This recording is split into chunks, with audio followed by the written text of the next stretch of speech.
Hey everybody, Michaelantonio here, and this video is for Nick Wright. For those of you who don't know who Nick is, he's a commentator on Fox Sports and an avid Kansas City Chiefs fan. Please don't hold that against him. But I want to say to you, Nick, specifically, I did get a chance to watch your video today about that tragedy in Minnesota, that poor young lady who was killed. And I did want to say that I understand your feelings, and I know that you're not conservative. You're not somebody who really lays on that side of the aisle, and you probably don't really appreciate those who support Donald Trump, and I understand that. But I would say to you, I think, and again, this is a constructive criticism. I'm not trying to turn this into some kind of a war. I'm not going to debate the specifics of this event, this terrible, tragic event. I'm not going to do that because, again, there's plenty of people that have gone over that, and you're probably not going to agree with me on everything anyway. So I want to get to the real meat of this issue, and I want to talk to you about, what is the question? What's the real question? I believe that your question, asking us, are you okay with the events that unfolded? Are you okay with these agents, federal agents, coming in and what you say, terrorizing the neighborhoods, scaring people, and of course then calling someone a domestic terrorist for resisting or trying to escape? That's what you said. Now, I'm not going to argue whether or not she did that. But what I'm going to say is I think your question is not broad enough. It is too specific and really doesn't solve any of the problems that we have in this country. We have to go way back. We have to kind of zoom out and look at this from, the moon, basically. This is what we got to do. We got to look at it from many years ago. What happened in this country to make things get to this point? Now, people want to blame Donald Trump and say he's the cause. No. He is simply a symptom of the disease that we have in America. Now, that's not to say that Donald Trump is a major problem. Like I said, I voted for him every time. I voted for him 3 times. So the problem is not Donald Trump. And the problem is not necessarily most Americans. It's not. I'll tell you what it is. And again, my opinion. But Nick, the problem is that we allowed many years ago, before we were born. I'm slightly older than you. In fact, I may be old enough to be your father. Hey, I kind of look a little bit. Hey, wait a minute. Am I your father? No, I'm just kidding. We're talking 60, 70 years ago, even before that, a little kernel of what's called Marxism, radical leftist, communist ideology started to creep into this country. This goes back to the days of Joseph McCarthy. Remember McCarthy? Now you may say, come on, he was awful. I mean, he terrorized Hollywood and did all these terrible things. Look, I'm going to tell you right now, there was a kernel of truth to what he was talking about. Because that's when communists started creeping into America. They started coming in here and seeding certain people with these ideologies to say, oh, capitalism is not good. We need this collectivist movement. We need to be able to be more warm. Does that sound familiar? Remember New York City last week? Yeah. And so what happened is that we got this group of people who began to influence America to kind of work against the American ideal that our founders had laid out. And I gotta say, very sadly, that they were very successful in making it happen. They were able to allow certain people who could be influenced, to say, hey, this might be better for us. And so what happened is, over all these years, we're talking what, probably 70 years now or more,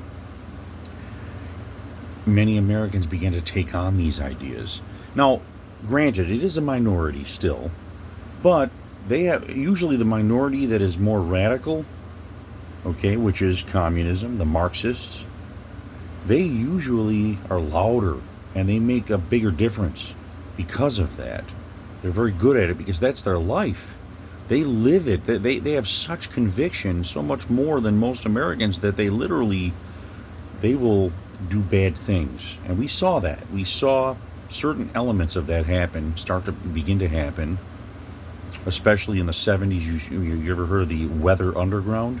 Those were literal terrorists, leftist terrorists that did very bad things. They actually planted bombs in buildings in American space, in public spaces that were dangerous. And so these people were allowed to take root in this country. And so here's what happened. They made certain alliances with the Democrat Party. This is a fact, Nick. We can't escape this. They made alliances with the Democrat Party, and they began to take a very deep root into the 70s, the 80s. Now, we did have some pushback, but essentially before Trump came along, leftism, Marxism, began to be part of our lexicon, began to be part of our daily life. That whole concept of political correctness came from that. Now, in Soviet Russia, what they would do is they would try to divide the classes, the rich and the poor. You see that sometimes in the Democrat Party, where you have, they're trying to say the rich are causing all these problems. We're going to tax the rich. We're going to drive up taxes on them and make them pay their fair share. And you've heard that. But there's another thing that was brought into it in this cultural Marxist movement. And they began to separate race. They began to separate genders.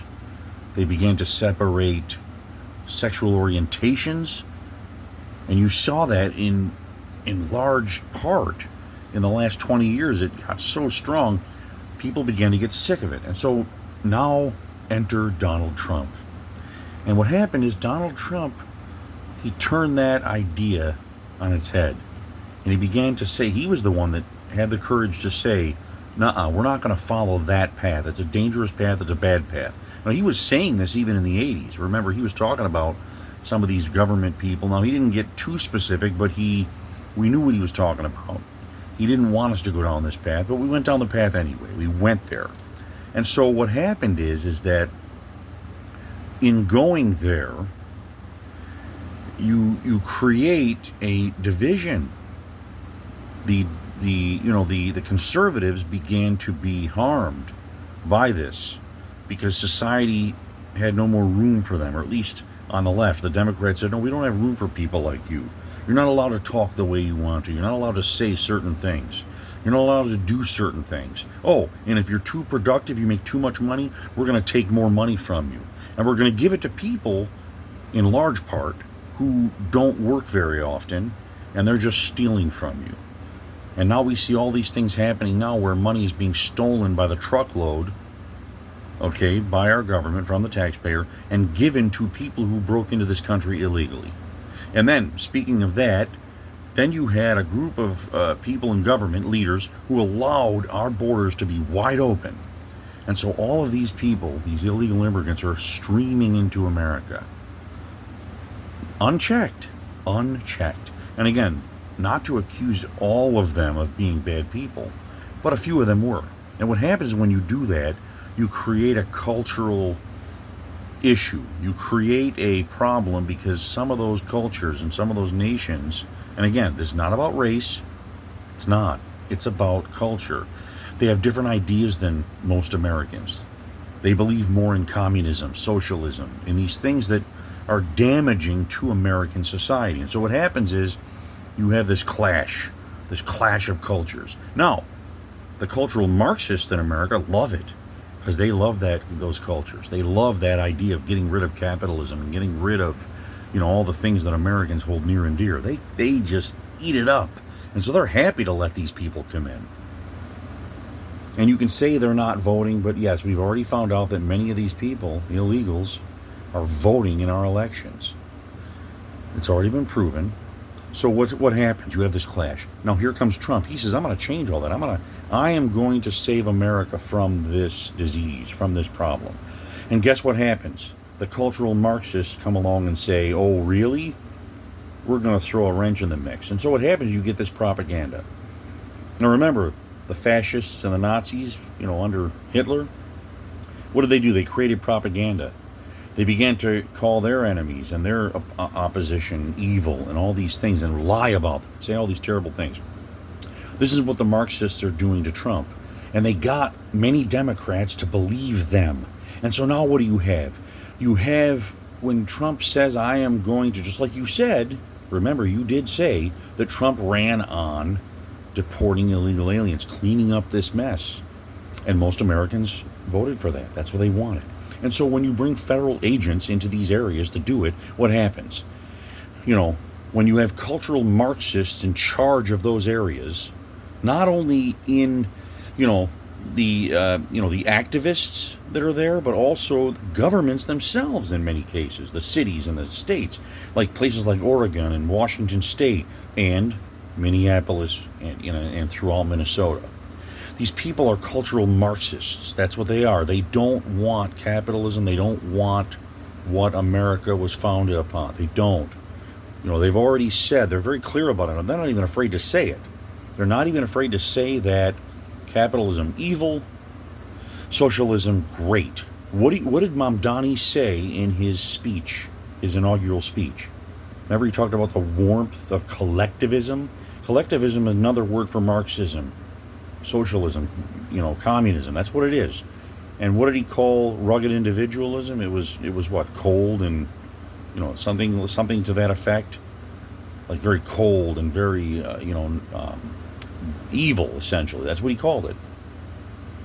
America doesn't work that way. We believe in individualism and individual charity. We do want to help people, but there has to be accountability. Socialism doesn't care about accountability. It doesn't. And I don't want to get into I'm not going to get into the leadership usually are the ones that get rich. And of course, in communism, then you have everybody else is poor. And then they control you. So there's nothing good about it. But I just wanted to say, Nick, I do respect what you said, but I don't agree with it. I think we have to go way back further. You want to fix this problem? You have to fix it at the core. We have to stop the cultural Marxists in this country.